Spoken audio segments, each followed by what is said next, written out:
আজি ইমান সাজি কাচি ক'ত যাব ওলালো জানানে ভণ্টিৰ ঘৰত নাৰায়ণ পূজাত যাব ওলালো এয়া ভণ্টিহঁতৰ ঘৰ গৈ পালো আৰু সিহঁতৰ মন্দিৰটো চাকচোন খুব ধুনীয়া আচলতে মন্দিৰটো ইমানেই ধুনীয়া যে আপোনাৰ দেখিলে এটা মনত ভক্তি ভাৱ আহে এয়া বামুণে পূজা কৰাত লাগি গ'ল কাৰণ ঠাণ্ডাৰ দিন যিহেতুকে খুব সোনকালে পূজা শেষ কৰিব তাৰ মাজতে মাক পুতেকে আমি এটা ক্লিপ লৈ ললো আৰু এয়া আমাৰ লাভ বাৰ্ডছক চাকচোন কি যে লেকচাৰ মাৰা দুইটা ব্যস্ত হৈ আছে মই মনে মনে দূৰৰ পৰা এটা ক্লিপ লৈ থলো আচলতে তাৰ পাছতে এয়া চাহৰ যোগাৰ কৰিছে ভণ্টি আৰু ভণ্টিৰ ননদ মানে সুনু দুইটা বয়েক ননদ মিলি চাহৰ যোগাৰ কৰিছে এয়া ভণ্টিৰ দেউৰেক হি মানে চাহখিনি খাই জনাইছে যে চাহত চেনি হৈছে তাৰ পাছতে আমিও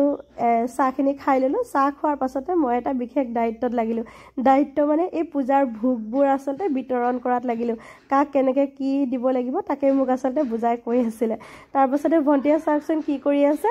সিহঁতৰ আচলতে হঠাতে ৰেগুলেটাৰটো বেয়া হোৱাত ৱাশ্বিং মেচিনৰ ওপৰতে এনেদৰে বেঙেনা ভাজিলে তাকে সুনু মই কৈ হাঁহি আছো তাৰ পিছতে আজি ৰাতিৰ ভাত খাজ এনেদৰে খাই আমি সকলোৱে বিদায় ললো আজিলৈ